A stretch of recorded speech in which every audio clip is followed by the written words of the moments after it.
Bonjour et bienvenue dans cette minute de Sarah.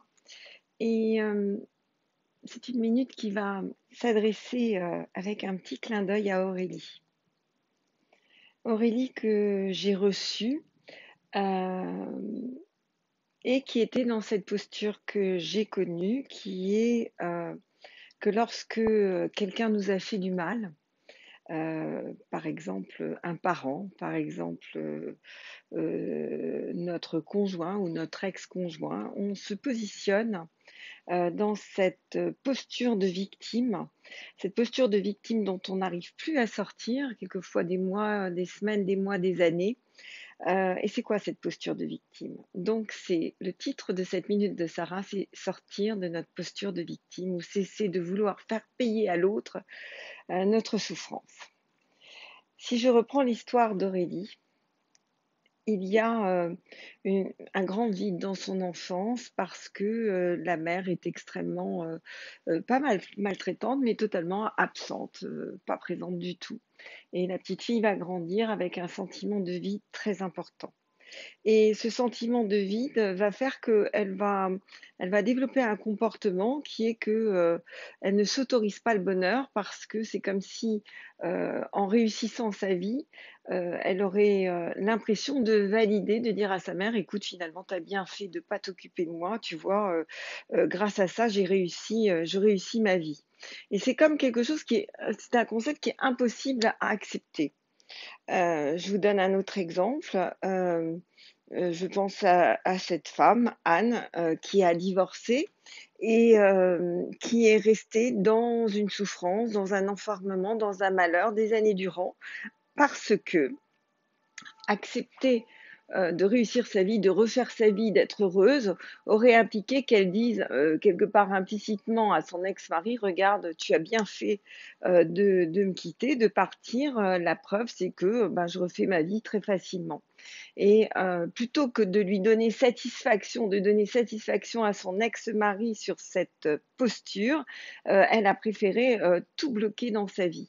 Donc, on a cette compréhension assez assez attaquante vis-à-vis de nous-mêmes, que si on reste dans la posture de victime, en quelque sorte, c'est comme si on disait à l'autre, eh bien regarde, l'état dans lequel je suis, c'est à cause de toi.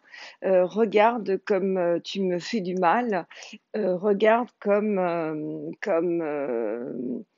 tu es responsable de mon malheur. Mais en fait, l'autre, il s'en fiche. Il faut quand même être très clair là-dessus. L'autre, il s'en fiche. Soit il s'en fiche parce que, ben, dans le cas d'Aurélie avec sa mère n'a jamais pris conscience de son incapacité finalement à être dans une présence chaleureuse avec sa fille et à répondre à ses besoins. Dans le cas de Anne, l'ex-mari, ben, en fait, il s'en fiche, il a refait sa vie. Et même si elle arrive à avoir 5%, pardon, à créer 5% de culpabilité chez lui, sa vie à lui, ben ça y est, il part en vacances, il a refait sa vie, il vit un quotidien qui est super sympa et elle, elle est seule, en quelque sorte enfermée dans un noir psychique très fort.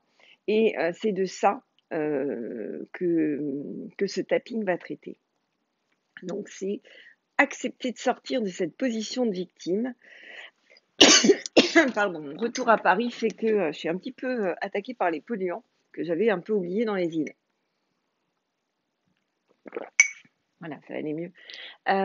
Donc c'est accepter de sortir de cette posture de victime, cesser d'imaginer consciemment ou inconsciemment que parce que on est malheureux, l'autre va se sentir mal à cause de ça.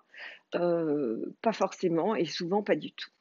Et notre échec de vie ou notre réussite de vie finalement nous appartient et c'est une grande bonne nouvelle parce que ça veut dire qu'à n'importe quel moment, on peut reprendre notre vie en main. Alors, vous allez tapoter avec moi. Inspirez profondément. J'accepte désormais ce que le monde m'offre. Inspirez. Inspirez profondément. Je vois et j'autorise toutes ces opportunités. Je les prends.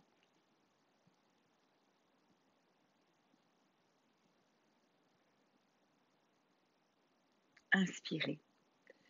Inspirez profondément.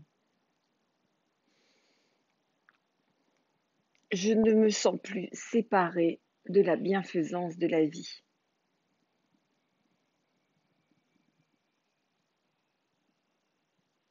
Inspirez. Inspirez profondément. J'ouvre les bras à la vie. Large, large, large. Ouvrez les bras.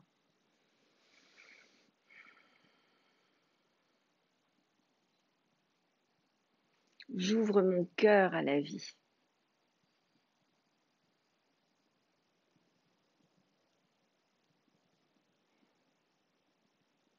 Je m'occupe de moi sans aucune culpabilité.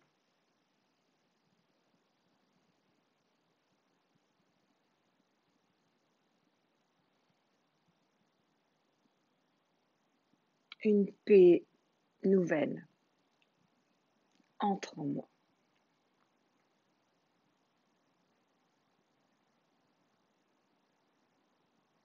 Une joie nouvelle entre en moi.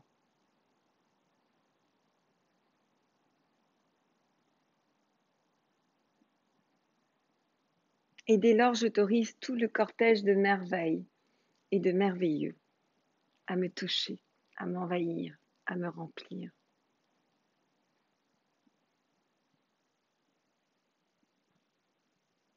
Inspirez.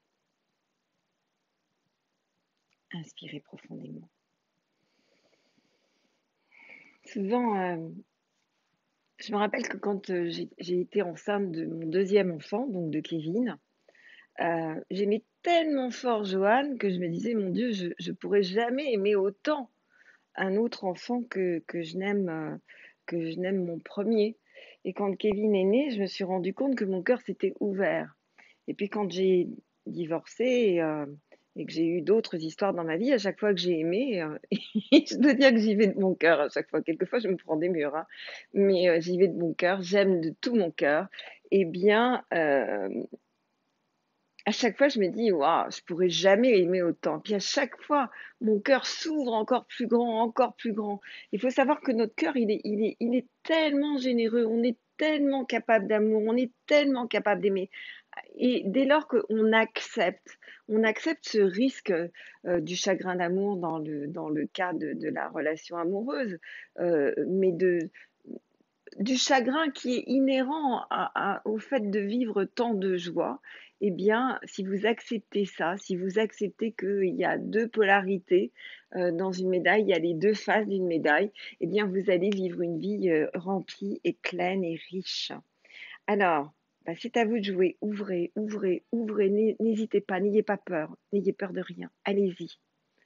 Et puis, bah, n'hésitez pas à liker le petit pouce bleu là en dessous de la vidéo, à partager, à commenter. Je vous réponds. Vous le savez, je vous réponds au maximum. Vous pouvez m'envoyer par mail, par texto, par Messenger, par WhatsApp, etc. Je dois en oublier. Parce que j'ai tellement, tellement de messages par bien des supports. Très belle journée à vous et ouvrez.